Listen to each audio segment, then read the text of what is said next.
చాలా జాగ్రత్తగా మనము జీవించాలి. అంత్య దినాలలో ఉన్న అపాయకరమైన రోజులు. దేవుని వాక్యానికి మనం ఎంత చోటిస్తున్నాం మన హృదయంలో, ఎంతగా దేవుని వాక్యాన్ని మనం ధ్యానం చేస్తున్నాం, దేవుని ఆత్మాభిషేకంతో మనం ఎంతో నడిపించబడుతున్నాం అనేది చాలా ప్రాముఖ్యం. దేవుని యొక్క ఆత్మ, దేవుని యొక్క వాక్యం, ఇది క్రైస్తవ జీవితానికి పునాది. హల్లెలూయా. క్రైస్తవ జీవితానికి పునాది ఏంటి? దేవుని వాక్యము, దేవుని యొక్క ఆత్మ. అంటే ఈ పునాది ఎప్పుడు పడుతుంది? ఎప్పుడు పడుతుంది పునాది? దేవుని యొక్క వాక్యము, దేవుని యొక్క ఆత్మ క్రైస్తవ జీవితానికి పునాది ఎప్పుడు పడుతుంది?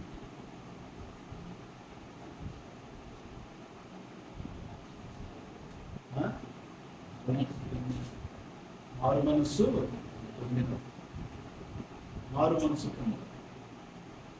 మారు మనసు పొందడం అంటే మారు మనసు మారు మనస్సు, నూతనమైన మనస్సు, మరో మనస్సు.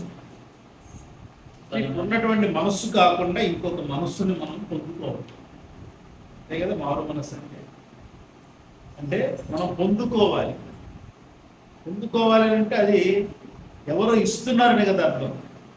అంతే కదా, ఎవరో ఇస్తున్నారు. మారు మనసు ఇవ్వగలిగింది ఎవరు? మనిషి ఎవరు ఇవ్వగలడా?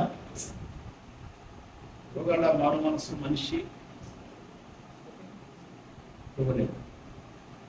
ఇవ్వగలిగింది ఎవరు? ఎందుకంటే దేవుడు సృష్టించాడు కాబట్టి, దేవుడు సృష్టించాడు కాబట్టి దేవుడే దానిని మరలా ఇవ్వగలడు. అందుకని ఇజ్రాయెల్ ప్రజలతో దేవుడు చెప్పాడు, నూతన హృదయం మీకు ఇచ్చేదిలో, నూతన ఆత్మ మీలో పుట్టించదు. రాతి గుండెకు ప్రతిగా మాంసం ఉండేను. రాతి గుండె, రాతి గుండె అంటే ఎలా ఉంటది? ఎలా ఉంటది? రాయితో కొట్టామనుకో దెబ్బ తగిలిద్దా? దెబ్బ తగలదా? రాయితో కొడితే, రాయితో కొడితే దెబ్బ తగిలిద్దా తగలదా? మరి ఎట్లా అంటావేంటి? రాయితో కొడితే దెబ్బ తగిలింది కదా అంటే రాయికేం కాదు, రాయి తగిలినోడికే. రాతి గుండె కూడా అంతే. అలాంటి వ్యక్తితో మనం మాట్లాడినా, అలాంటి వ్యక్తితో మనం సహవాసం చేసినా, అలాంటి వ్యక్తులతో వాగ్వాదాలు పెట్టుకున్నా ఆ రాయి మనకే తగ్గు. క్రైస్తవ సమాజం రాతి గుండె లాంటి మనుషులు మన మధ్య ఉంటారు. వాళ్ళకి మనసుతో పని లేదు, మనిషితో పని లేదు, మానవత్వం అసలే లేదు. రాతి గుండె. అందుకని ఇజ్రాయెల్ ప్రజలతో దేవుడు అన్నాడు, రాతి గుండెలకు ప్రతిగా మీకు మాంసపు గుండెనిస్తా. అంతేనా? అంతే అంతేనా? చెప్పండి.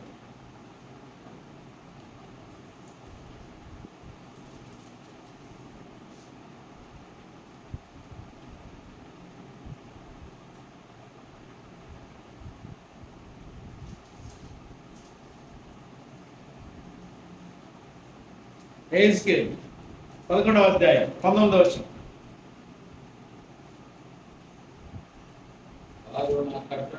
వారు నా కట్టడలను నా విధులను అనుసరించి గైకొనున్నట్లు నేను వారి శరీరములలో నుండి రాతి గుండెను తీసివేసి వారికి మాంసపు గుండెను ఇచ్చి వారికి ఏక మనసు కలుగజేసి వారి యందు నూతన ఆత్మ పుట్టించెదను.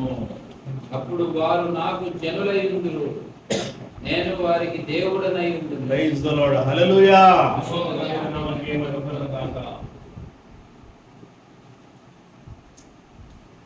ఇంకా అనేకమైన మాటలు ఉన్నాయి. అర్థమైందా? ఇజ్రాయెల్ ప్రజలతో దేవుడు మాట్లాడింది. అలాగే ఈ మాటలను మనము క్రైస్తవ సమాజాన్ని తీసుకోవాలి. మాటలు మనము క్రైస్తవులకు మనకు తీసుకోవాలి. ఎందుకు ఈరోజు మనము కూడా ఆనాడు ఇజ్రాయెల్ ప్రజలతో దేవుడు మాట్లాడిన సందర్భం అదే సందర్భాలని బట్టి మనం జీవిస్తున్నాం. ఈరోజు పైన ఏమన్నాడో చూద్దాం. 18వ వచనం, వారు అక్కడికి వచ్చి అక్కడ తాము ముంచి ఉన్న విగ్రహాలను తీసివేసి తాము చేసిన హేతులు చేయటం మానవులు. అంటే ఏం చేశారు వాళ్ళు?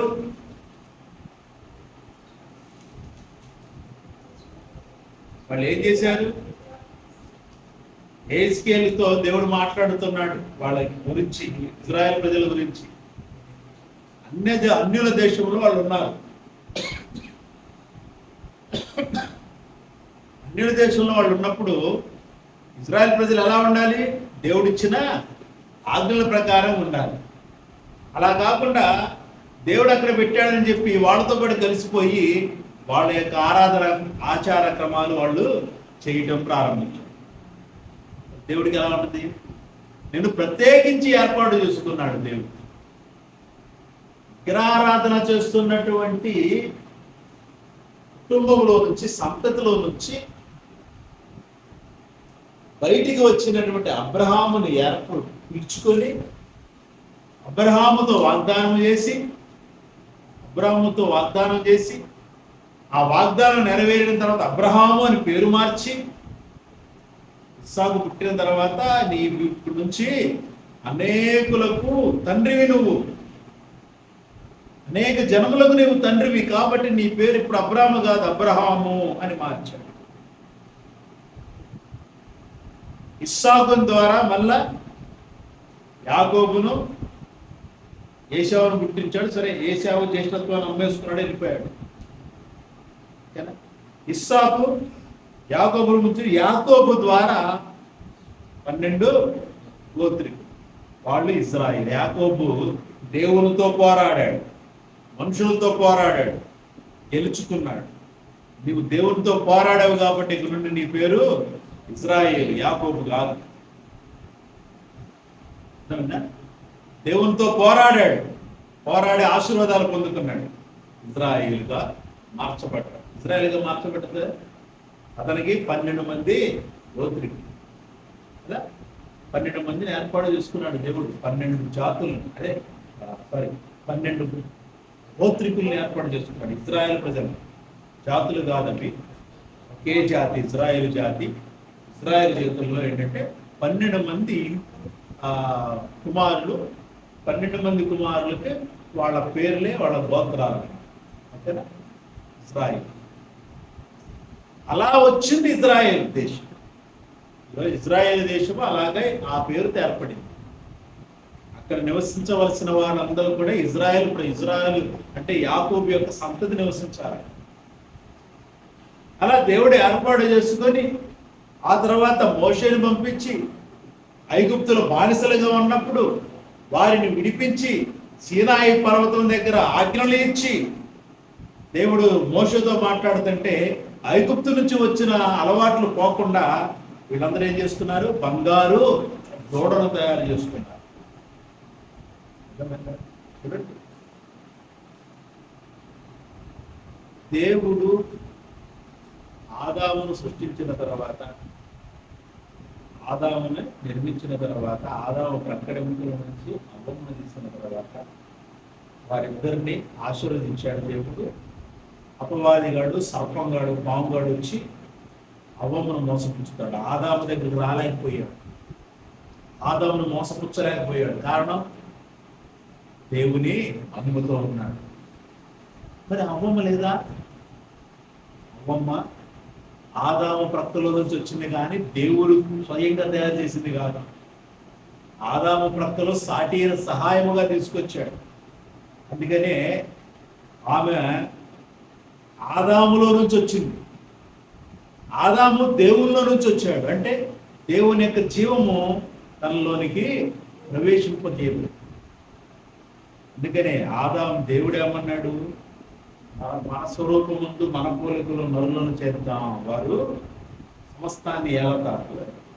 మన స్వరూపము మన పోలిక. ఆదాము దేవుని స్వరూపము దేవుని పోలికలో ఉన్నాడు. ఆదాము అవ్వమ్మ ఆదాము పోలికలో ఉంది అంటే దేవుని స్వరూపం రాదా? దేవుని ఆదాముకున్నంత స్వరూపము ఆ మహిమ, ఆదాముకున్నంత మహిమ అవ్వమ్మకు రాదు. అవ్వమ్మ మైండ్ అందుకనే అప్పుడే బలహీనమే, బలం కాదు, బలం లేదు. అదే ఆదాము లాంటి బలం ఉంటే వాడినందుకు అప్పుడే కాలి కింద తొక్కేసేది. లేదంటే ఆదామని పిలిచి వీడు ఎవడో చూడు నాతో మాట్లాడుతున్నాడు అని ఆదామని పిలిచేది. వాడు చెప్పేసరికి ఆమె మైండ్ ఏమైపోయింది? బలహీనమైన మైండ్ ఏమైంది? బెల్ట్ అయిపోయింది. దేవతల వలె ఉంటారు అంటే అప్పటికి భూమి మీద దేవతలు ఉన్నాయి. ఎప్పటికీ ఆదామును దేవుడు సృష్టింపబడక మునిపే దేవతలు ఉన్నాయి. దేవతలు ఎందుకు ఉన్నాయి? దేవతలు ఏమున్నాయి? పడిపోయిన దేవదూతలు ఉన్నాయి. పడిపోయిన దేవదూతలు, పడిపోయిన దేవదూతలు, కోటాను కోట్ల దేవదూతలు, దేవునిపై తిరుగుబాటు చేసినటువంటి దేవదూతలు ఉన్నాయి. అవన్నీ ఉన్నాయి. అవి ఎలా చలామవుతారు? మనుషులు లేరు అంటే మనుషులు లేరంటే ఎలాగా? మనుషులు లేకపోతే దేవతలు అవి ఎవరికి దేవతలుగా ఉంటాయి? ఎవరికి దేవతలుగా ఉంటాయి? వాళ్ళల్లో వాళ్ళకే. ఎందుకంటే దేవదూతలు అంటే పడిపోయిన దేవదూతలు ఎలాంటి దేవదూతలు? ఎలాంటి దేవదూతలు? దేవుడిచ్చిన మహిమతో ఉన్న దేవతలు. మనిషి రూపంలో ఉన్న దేవదూతలు, సింహం రూపంలో ఉన్న దేవదూతలు, ఎద్దు రూపంలో ఉన్న దేవదూతలు, పక్షి రూపంలో ఉన్న దేవదూతలు. మనిషి రూపంలో ఉన్న దేవదూతలు సపరేట్గా ఉన్నాయి. ఈ దేవదూతలు 4 జీవులు, 4 జీవులు కలిగిన ఒక స్వరూపం, 4 ముఖాలు కలిగిన ఒక స్వరూపం. వాటిని శరాపులు అన్నాడు. భక్తులు ఏమన్నారంటే శరాపులు, మహాదూతలు. వాటికి 6 రెక్కలు, 6 రెక్కలు, 2 రెక్కలతో కాళ్ళు, 2 రెక్కలతో ముఖం కప్పుకొని 2 రెక్కలు ఎగురుతూ ఉండే. ఆ రెక్కల లోపల హస్తాలు ఉండే.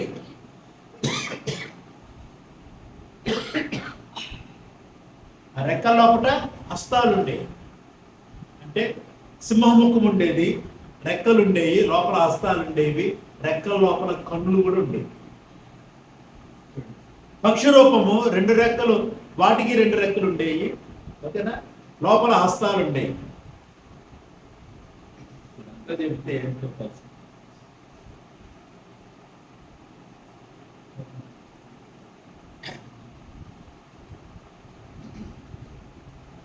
మనిషి రూపంతో ఉన్న దేవదూత అంటే ఈ 4 ముఖాలు అంటే సింహము, ఎద్దు, పక్షి, మనిషి.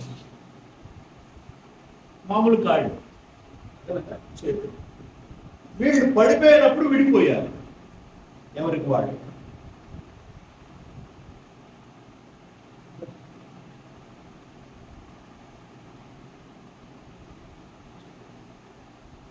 అందుకనే అవతారాలు అనేకమైనవి వచ్చినాయి. వాళ్ళే అప్పుడు దేవతలుగా చలామణి అయిపోయింది. అవన్నీ వాస్తవానికి అన్ని చోట్ల ఎక్కడెక్కడ ప్రపంచవ్యాప్తంగా అన్ని విస్తరించిపోయింది. అలాంటి భయంకరమైనటువంటి పరిస్థితుల్లో ఎప్పుడైతే అవ్వమ్మ ఫలం తిని తన మనసును పాడు చేసుకొని ఆదాముకు తినిపించి ఇద్దరు కూడా ఏమైపోయారు? ఆదాము కన్నా కొంచెం పర్వాలేదు, అవ్వమ్మ మరీ భయంకరంగా తయారైంది. మొట్టమొదటి తిన్నది ఆమె కదా. ఆ పరమలో ఉన్న శక్తి అంతా ఆమె పొందేసుకుంది. దానిలో ఉన్న మంచి చెడు ఏంటో తెలివితేటంటే ఎక్కువగా మంచి కంటే చెడు ఎక్కువ ప్రభావితం చేస్తుంది ప్రతి మనిషిని చేస్తుంది. అలా వారి నుంచి వచ్చినటువంటి సంతానం కయ్యూను మొదలు పుట్టాడు, తర్వాత హేబేలు పుట్టాడు. కయ్యూను రాతి గుండె కలిగిన వాడు, అందుకని హేబేల్ని చంపేశాడు. గుండె లేదు వాడికి, రాతి గుండె, మనసు లేదు. ఎందుకంటే రాతి గుండె ఉన్నవాడు మనసు అదే మంచి, మా మాంసపు గుండె ఉన్నవాడైతే ఆలోచన చేస్తాడు. వినాలి.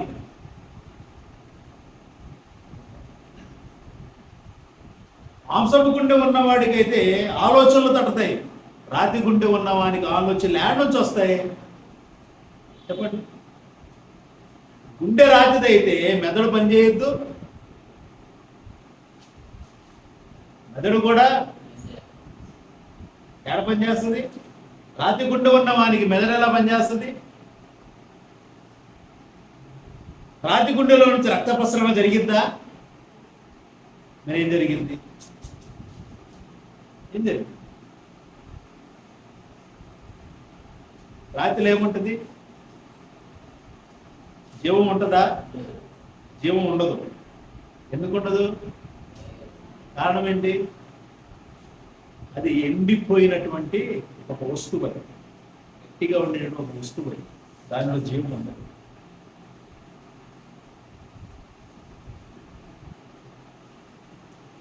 కాబట్టి కయ్యను రాతి గుండె కలిగిన వాడు కాబట్టి హేబేల్ని చంపేశాడు. అందుకనే దేవుడు వానికి ఒక ముద్ర వేసి పంపించేసి, అందుక ముద్ర వేసి ఎదుటి మీద ముద్ర వేసి పంపించాడు.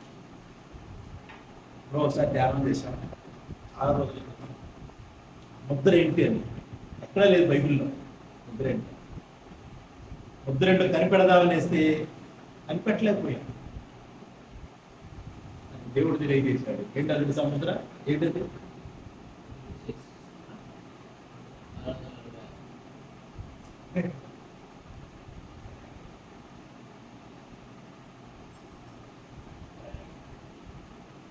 రాజు అంటే తూకం వేస్తామే, అంటే తీర్పు అంటే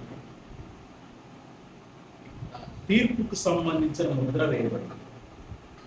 అందుకనే కయ్యూని చంపడానికి 7 అంతలు అన్నాడు దేవుడు.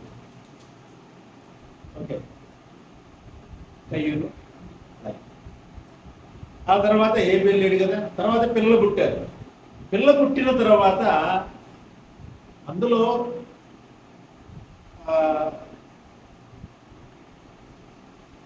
కొంతమంది మాత్రమే దేవుణ్ణి ఆరాధన చేసేవారు. మిగతా దాదాపుగా అందరూ కూడా రాతి గుండె. ఎవరో ఒకళ్ళు కొద్ది మంది మాత్రమే మాంసపు గుండెతో పుట్టారు. అదేంటండి? మనుషులే వాళ్ళు, మనుషులే కానీ గుండె మనుషులది కాదు. మన కళ్ళ ముందు ఈరోజు అనేక మంది ఉన్నారు, అర్థమైందా? వాళ్ళ మాటలను బట్టి తెలుసుకోవచ్చు వాళ్ళది మాంసపు గుండె లేదంటే రాతి గుండె. ప్రైజ్ గలడు, హల్లెలూయా. రాతి గుండె దానికి కరిగే అవకాశము లేదు, మారు మనసు పొందే అవకాశము రాదు. అవునా? తీసుకెళ్ళి ఉదాహరణ, వాడు ఎందుకని అసలు వాడిది మంచిగా వచ్చాడు కదా యేసయ్య దగ్గరికి, వచ్చి యేసుక్రీస్తు చేత అపోస్తలుడుగా పిలువబడ్డాడు కదా. అవునా? అపోస్తలుగా పిలువబడ్డవాడు అసలు వానికి ఉన్నట్టుండి ఎందుకు డబ్బు మీద ఆశ పుట్టింది? ఉన్నట్టుండి పుట్టిందా లేదా మొదటి నుంచి వాడు అంతేనా? చెప్పండి. మొదటి నుంచి అంటే ఇస్కరియోతు యోధ అనేవాడు ఒక దోపిడీదారుడు, లేదంటే రాజకీయాలు అడ్డు పెట్టుకొని, అంటే ఆ ప్రాంతంలో అప్పుడున్న ప్రాంతాల్లో రాజకీయాలు అడ్డు పెట్టుకుని డబ్బు సంపాదించుకోవడము, అర్థమైందా? ఇంకా లేదంటే ప్రభుత్వానికి వ్యతిరేకంగా పనిచేసే వాళ్ళని అప్పగించి డబ్బులు సంపాదించుకోవడము కదా. ప్రభుత్వం కొన్ని విధానాలు ఉంటాయి, ఆ విధానాలు నచ్చక ఎవరైనా ధర్నాలు రాస్తారోకోలు చేస్తున్నారనుకో, వీడేం చేస్తాడంటే వెళ్ళిపోయి సైనికులు తీసుకొచ్చి వాళ్ళని అప్పగించడం. అప్పగిస్తే ఏమొస్తుంది? వీడికి ఎంతో కొంత డబ్బు వస్తుంది. అయితే ఆ టైంలో యేసుక్రీస్తు ప్రభు వారు అద్భుతాలు చేసుకుంటూ వెళ్తున్నాడు కదా.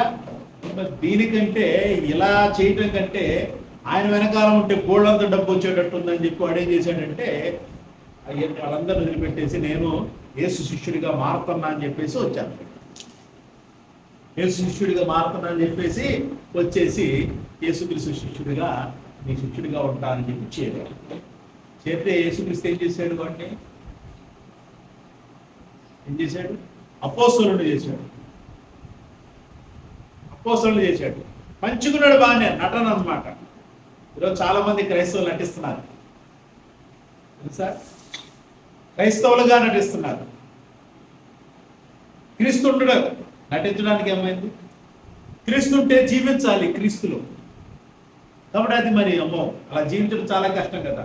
అలా జీవిస్తే డబ్బు అక్రమంగా సంపాదించుకోలేము, అబద్ధాలు ఆడలేము, మోసం చేయలేము, బూతులు తిట్టలేము, మందు తాగలేము, ఇంకా చేయాల్సిన పనులేమి చేయలేము, వ్యభిచారం చేయలేము, రాజకీయాల్లో ఉంటాంగా, లేదంటే ఇక వేరే వేరే వ్యాపారాల్లో ఉంటాంగా, అనేక ప్రాంతాలు మనం తిరుగుతూ ఉంటాంగా.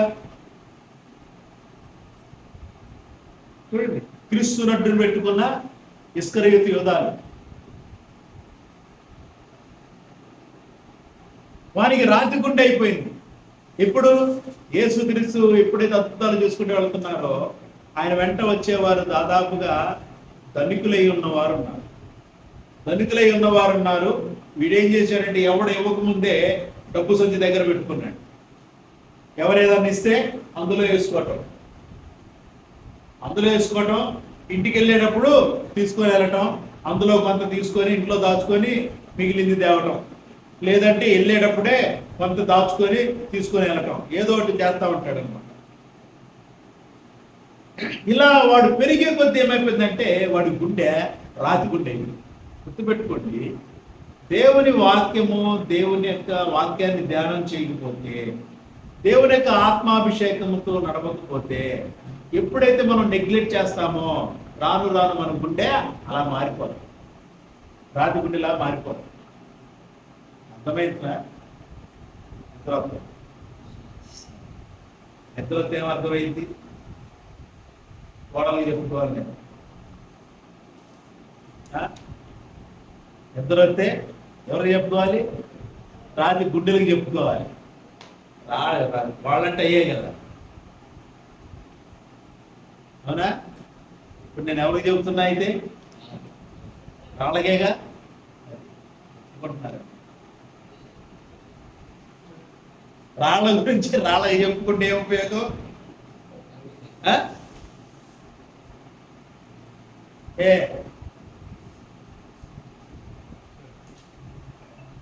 రాను రాను రాను రాను ఎదిగాడు. చివరికి యేసుక్రీస్తు ఏమన్నాడో తెలుసా? నేను మిమ్మల్ని 12 మందిని ఏర్పరచుకోలేదా? మీలో ఒకడు సాతాను. నేను మిమ్మల్ని 12 మందిని ఏర్పాటు చేసుకున్నా, మీలో ఒకడు సాతాను. చెప్పండి, క్రైస్తవులమని చెప్పుకునే వాళ్ళందరూ క్రైస్తవులు అయిపోతారా? ధైర్యం ఉండాలి క్రైస్తవులు చెప్పుకోవడానికి. క్రైస్తవులు హల్లెలూయా. 10 మంది అపోస్తలులు అందరూ పారిపోయారు. ఎవరున్నారు తోడు? ఎవరున్నారు చెప్పండి? పేతురు తోడున్నాడా? నీకు బాగా వాక్యం తెలిసినట్టుంది ప్రార్థన.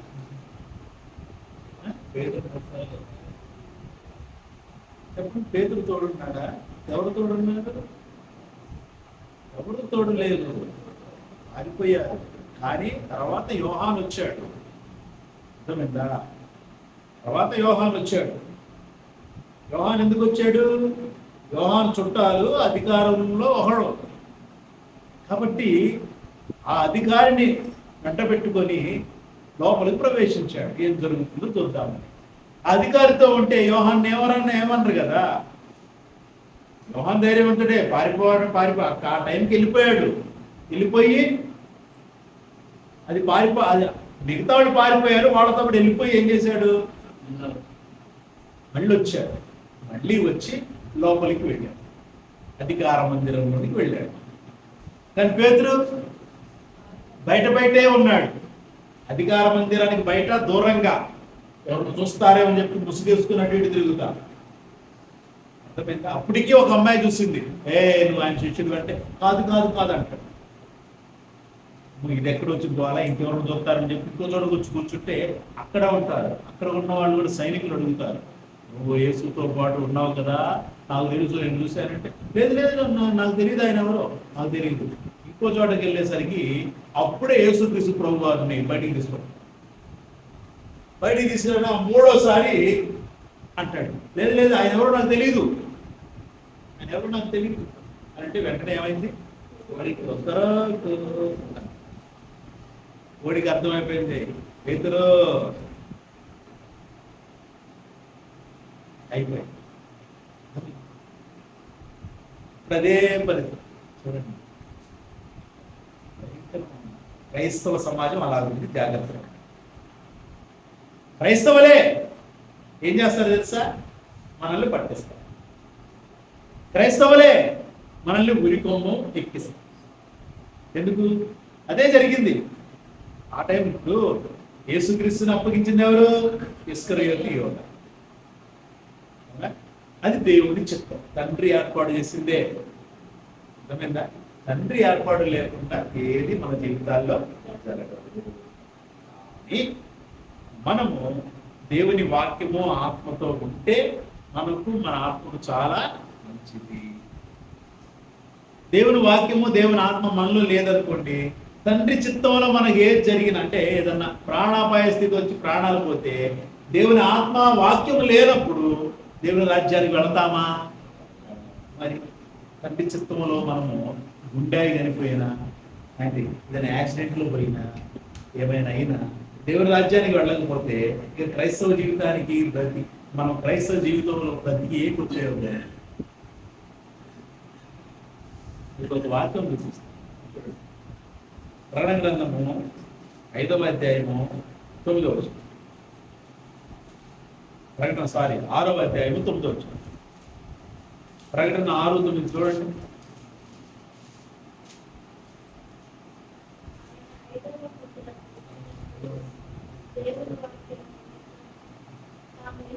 ఆయన 5వ ముద్రను విప్పినప్పుడు దేవుని వాక్యము నిమిత్తమును తామిచ్చిన సాక్ష్యం నిమిత్తమును ఉద్దింపబడిన వారి ఆత్మను బలిపీఠము క్రింద సూచితిని.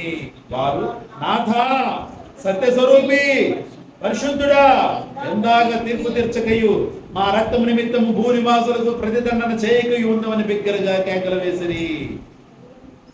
తెల్లని వస్త్రము వారిలో ప్రతి వానికి ఇయ్యబడెను. చూడండి, వధింపబడిన వారి ఆత్మలు ఎక్కడ ఉన్నాయి? దేవుని బలిపీఠము క్రింద ఉన్నాయి. ఎక్కడున్నాయి? ప్రవీణ్ పగడాల కదా, ఎక్కడున్నది? బలిపీఠము క్రింద ఉంది.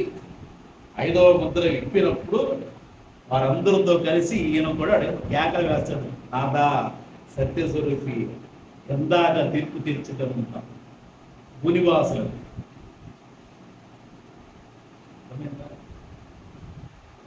5వ ముద్ర విప్పినప్పుడు ఎప్పుడు ఇప్పుతాడు ఆయన? 5వ ముద్ర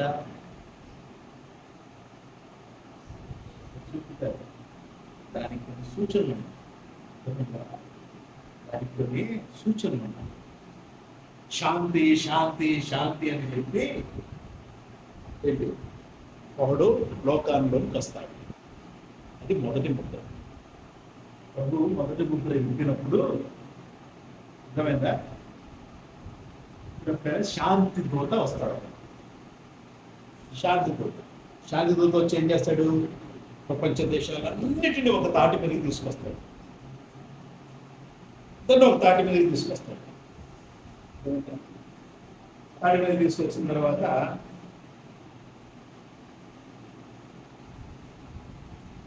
అందరినీ జయిస్తాడు అనమాట. యుద్ధం చేయడు కానీ మాటలతో జయిస్తాడు. అదందరినీ దేంతో? మాటలతో జయిస్తాడు, మహిమలతో జయిస్తాడు.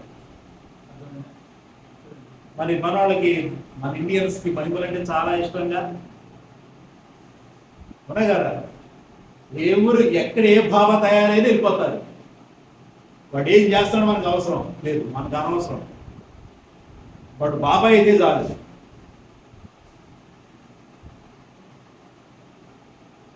అది క్రైస్తవులు కనిపెట్టాలి. జాగ్రత్తగా ఉండండి. అద్భుతాలు చేస్తున్నారు కదా అని చెప్పి ఆయన వెనకాల ఎర్రాలనుకో ఏం లేదు, ఆయనతో పాటు దేవుడు మనకి ఇచ్చేంత రాజ్యాన్ని మనం పోగొట్టుకోవడమే.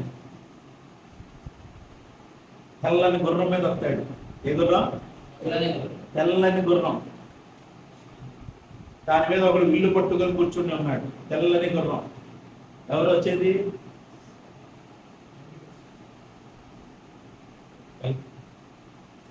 హైందవ గ్రంథాల ప్రకారం ఎవరు వస్తారు? వాళ్ళు అనుకుంటారు వాళ్ళే అవతారం అనుకుంటారు. వాళ్ళకి తెలియదు యాంటీ క్రైస్ట్. యాంటీ క్రైస్ట్ తెల్లని గుర్రం మీద విల్లు పట్టుకొని వస్తాడు. బాణం ఉండదు దానికి. బాణం ఉంటే యుద్ధానికి, బాణం లేదుగా, విల్లు కదా. విల్లు అంటే అర్థం ఏంటి? శాంతి. విల్లు దేనికి గుర్తు? శాంతి. అంటే ఆ కొన నుంచి ఈ కొన వరకు ఒక దారం కట్టబడింది కదా, అది విల్లు. అంటే అర్థం ఏంటంటే ప్రపంచం ఆ మూల నుంచి ఈ మూల వరకు ఏం చేస్తాడంటే శాంతి అనే ఒక దారంతో తను అందరినీ పట్టుకుంటూ వస్తాడు. యుద్ధం చేస్తే ఊరుకుంటారా? వీళ్ళు కూడా యుద్ధం చేయాలి కదా. అందుకని ఏం చేస్తాడు? యుద్ధం వద్దు, శాంతి. శాంతి అని మాటలతో మరి ఏం చెప్తాడు ఆ టైంలో? అవి రాయబడలేదు ఇందులో.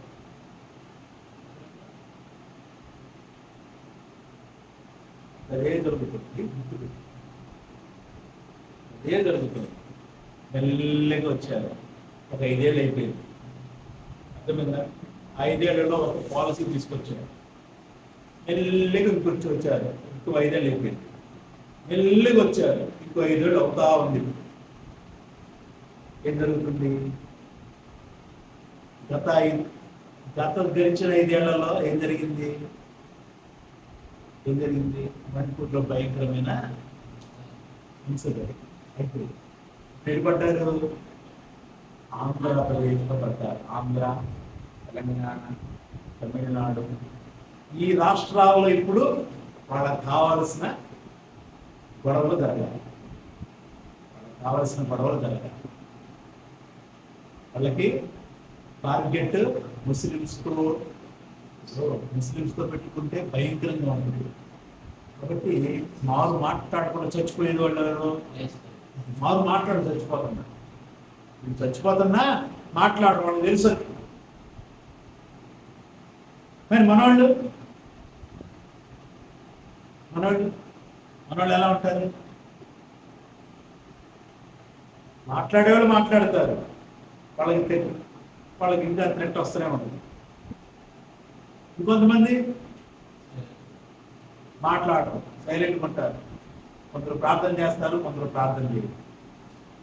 కొందరు క్రైస్తవుల మీద తిరగబడతారు. క్రైస్తవులే అంటే చూడండి ఎంత భయంకరంగా. రాతి గుండె చెప్పేదండి. క్రైస్తవులకి రాతి గుండె ఉండదు అసలు. నిజమైన క్రైస్తవులకి రాతి గుండె అనేది ఉండదు. మాంసపు గుండె అది. దేవుని ఆత్మ చేత, వాక్కుల చేత నింపబడితే మాంసపు గుండె తయారవుతుంది. ఎందుకని రాతి గుండెలాగా జీవిస్తూ ఉన్నారు? కొంతమంది సేవకులు నోరు ఎలా పడితే అలా వాడుతున్నారు. కొంతమంది విశ్వాసులుగా కూడా ఉండరు. చర్చికి వెళ్ళరు అసలు, కానీ క్రైస్తవులే. వాళ్ళు కూడా ఎలా పడితే అలా మాట్లాడుతున్నారు. మాంసపు గుండె పోయింది వాళ్ళలో. అంటే ఎలాంటి వాళ్ళు క్రైస్తవులు అయ్యారో, ఎలా సేవకులు అయ్యారో అర్థం కావాలి. మాంసపు గుండె వాసన చెప్పిన ఎలా ఉంటుంది చెప్పిన మాటలు.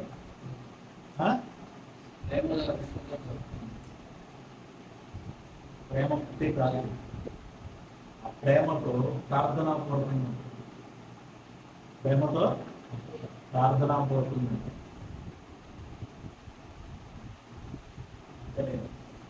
రాతి గుండె మీలో తీసివేసి మాంసపు గుండె ఇస్తా. మారు మనస్సు అంటే మారు మనస్సు పొందితే క్రైస్తవ జీవితం దేని మీద కట్టబడుతుంది? వాక్యము దేవుని ఆత్మ మీద కట్టబడుతుంది. వాక్యము దేవుని ఆత్మ. పేతురు ఏమన్నాడు చూడండి.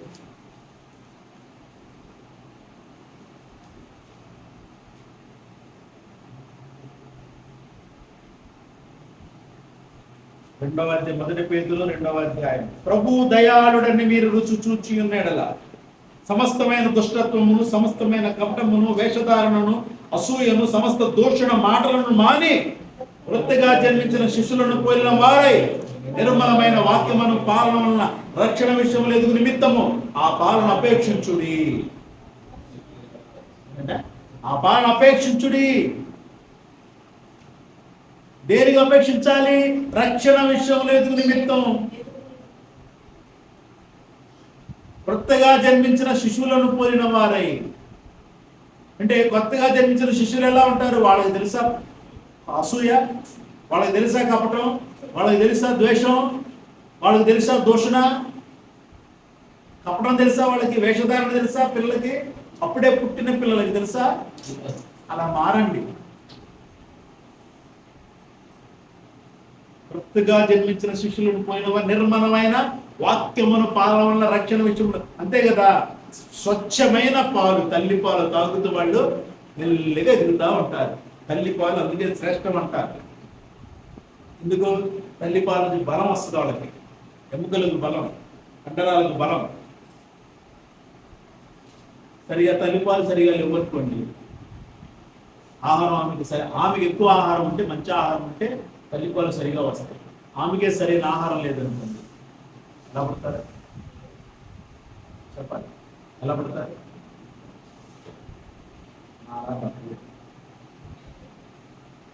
వాస్తవం అది.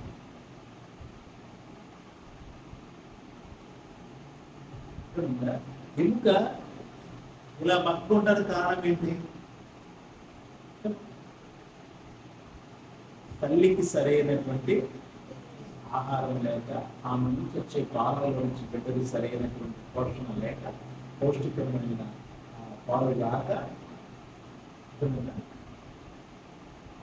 అలా వచ్చినటువంటి పాలు సరిపోక ఇక ఆ పాలు ఈ పాలు కట్టి ఇచ్చారు. కాబట్టి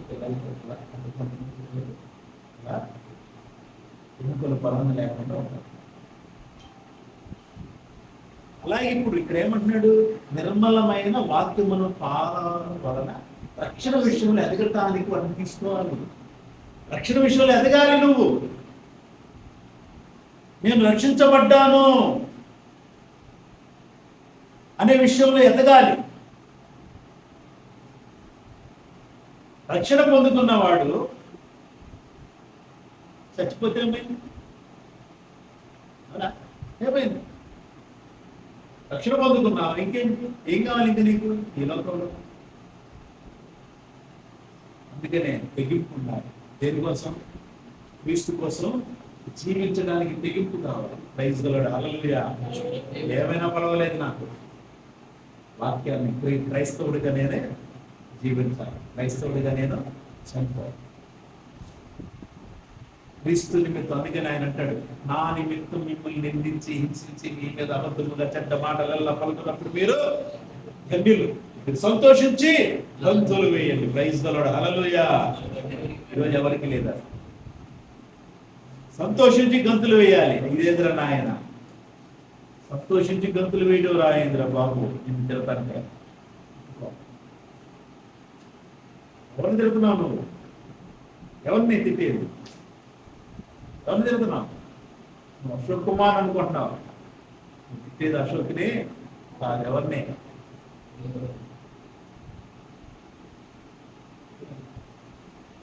నువ్వు ఎవరి మీద నిందలేస్తున్నావు?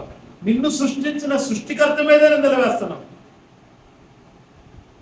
నీకు జీవాన్ని ఇచ్చిన యేసు మీద నిందలు వేస్తున్నావు. బాగా నిజంగా రాతి గుండెలు ఎక్కువైపోతుంది. నిజంగా ఎందుకు తెలుసా? క్రైస్తవులలో రాతి గుండెలు ఎక్కువైపోయినాయి కాబట్టి లోకంలో రాతి గుండెలు ఎక్కువైపోతాయి. అర్థమైందా? క్రైస్తవులలో మాంసం గుండె లేదు, క్రైస్తవులలో జారిపడే గుండె లేదు.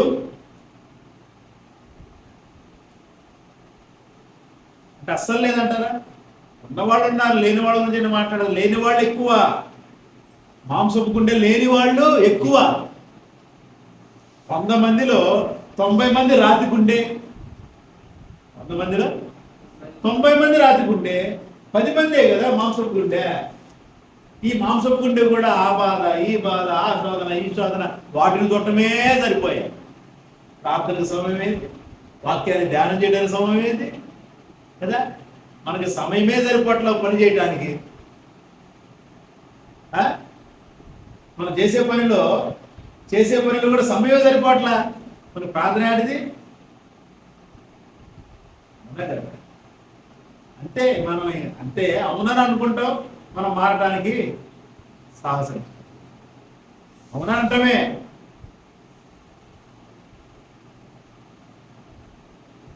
నిజంగా భయంకరమైన రోజుల్లో మనం ఉన్నాం. ఎప్పుడే దొరుకుతుందో మనకు తెలియదు.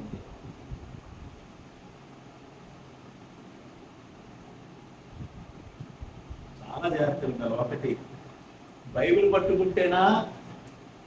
పట్టుకున్నావు, వాక్యాన్ని చదువు, ధ్యానం చేయి, ప్రార్థనా పూర్వకంగా జీవించు. లేదా నువ్వేదో వచ్చిపోయేలాగా ఉంటావా, అవసరం లేదు, నువ్వు లోకంలో ఉండిపో. మనం ఆలోచన చేసుకోవాల్సింది.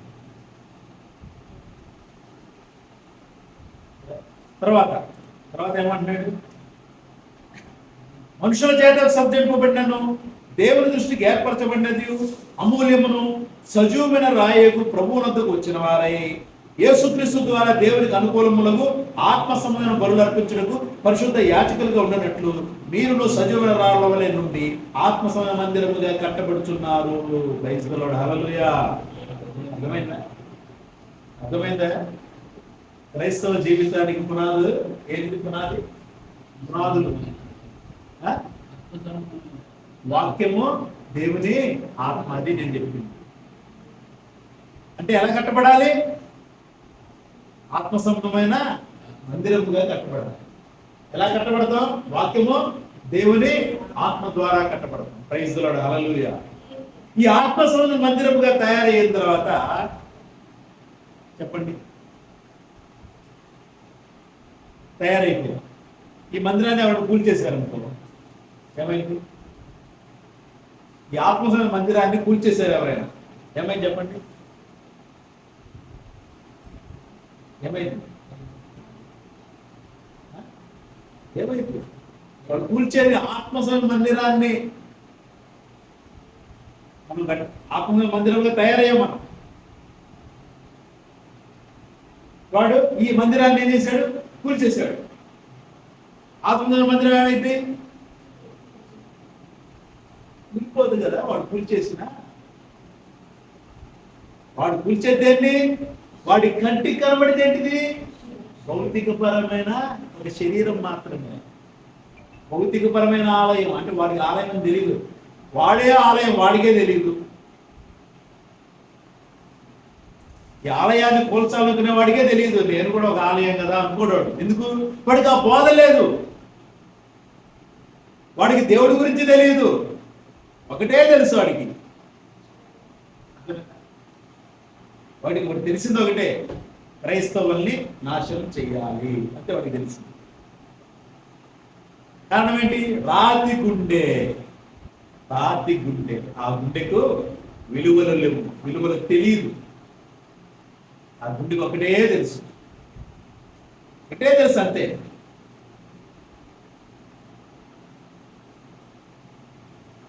చాలా జాగ్రత్తగా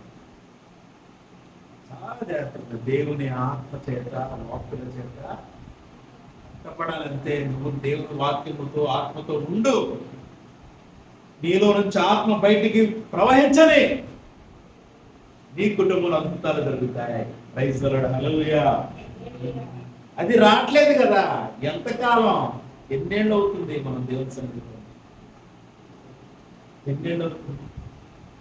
15 ఏళ్ళు, 20 ఏళ్ళు, అంతేనా? ఇంకా లెక్కలేసుకున్నామా?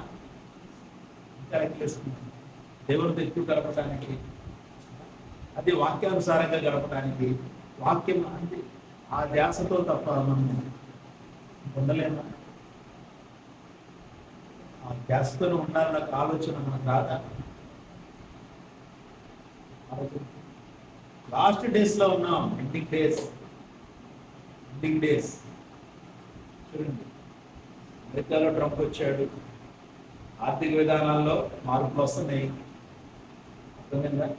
అన్ని విధాల్లో మార్పులు వస్తున్నాయి. కాబట్టి ప్రపంచం మొత్తం మీద ఈ యొక్క తేడాలు, ప్రపంచంలో అన్ని దేశాల్లో కూడా తేడాలు వచ్చేస్తాయి. మెల్లిగా ఆర్థిక పరమైనటువంటి యుద్ధాలు స్టార్ట్ అవుతాయి. భయంకరమైన పరిస్థితి ప్రపంచవ్యాప్తంగా కలగబోతున్నారు. ఫైనాన్షియల్గా గుర్తు, ఫైనాన్షియల్గా మనకు తినడానికి తింటుండదు, అర్థమైందా? ఎందుకంటే డబ్బు లేనప్పుడు, కొనుక్కోవడానికి డబ్బు లేనప్పుడు ఏం కొనుక్కుంటావు? పంట వేయడానికి డబ్బు లేనప్పుడు ఏం పంట వేస్తావు? ఉన్నా కదా? ఎక్కడుంది పంట? ఏ దేశంలో ఉంది? అంటే పెట్రోల్ ఉంటుంది, బండి ఉంటుంది, డబ్బులు ఉండవు. పెట్రోల్ ఏం పోసుకుంటారు? తినటానికి తిండి లేకపోతే దానికి ఏం పెడతాం? పంట వేయడానికే డబ్బు లేకపోతే ఏడు నుంచి వస్తుంది తినటానికి తిండి? పంటలు వేస్తేనే కదా. మీరు ఎక్కడున్నాయి భూములు? అన్ని బిల్డింగ్లు అవుతుంది. పొలాలన్నీ హలాల దున్ని ఏం చేస్తున్నారు? చదువులుగా చేసి, సిమెంట్ పోసి, ఫ్లోరింగ్ చేసి బిల్డింగ్ కడుతుంది. ఒకప్పుడు ఉండేది అంటే ఎంత కష్టపడ్డా రైతులు వచ్చేది కదా. ఆ రోజుల్లో పొలం అంతా ఉండేది, కానీ ఆ పొలం అంతా వేయడానికి డబ్బు ఉండేది కాదు. ఏదో అందులో ఒక పార్ట్ మాత్రమే వేసుకునేవాడు, 4 గింజలు. ఆ 4 గింజల బదులు ఎవడో షావుకారు వచ్చేసి ఇంకో 10 రూపాయలు ఉంచుకొని చెప్పి మొత్తం తీసుకెళ్ళేవాడు. ఆ 10 రూపాయలతో వానికే మాత్రం తింటేది. మళ్ళీ గింజలు తీసుకొచ్చి మళ్ళీ వేసుకునేవాడు, మళ్ళీ వచ్చేవాడు తీసుకెళ్ళి. అలాగా దోపిడీ వ్యవస్థ పెరిగింది కాబట్టి అందులో నుంచి తిరుగుబాటుదారులు పెట్టారు. మరి చూడండి అంత ఎలా వచ్చింది. అపవాది సైతాన్ గడు ఎలా చేశాడు ప్రపంచాన్ని, సైతాన్ గడు ఎలా చేశాడు. ఇప్పుడు మంచి చెప్పిన వాళ్ళంటే ఇష్టం ఉండట్లేదు వాడికి, వాని దోతలకి. ప్రేమ చెప్పేవాడంటే ఇష్టం ఉండదు వానికి. చాలా భయంకరంగా ఉంటుంది. కాబట్టి వాక్యముతో, దేవుని ఆత్మతో అభిషేకించబడాలి, ఎదగాలి. మనము నిలబడితే మనలో నుంచి దేవుని ఆత్మ ప్రవహించాలి. జీవ జల నదులు పొర్లి మారాలి.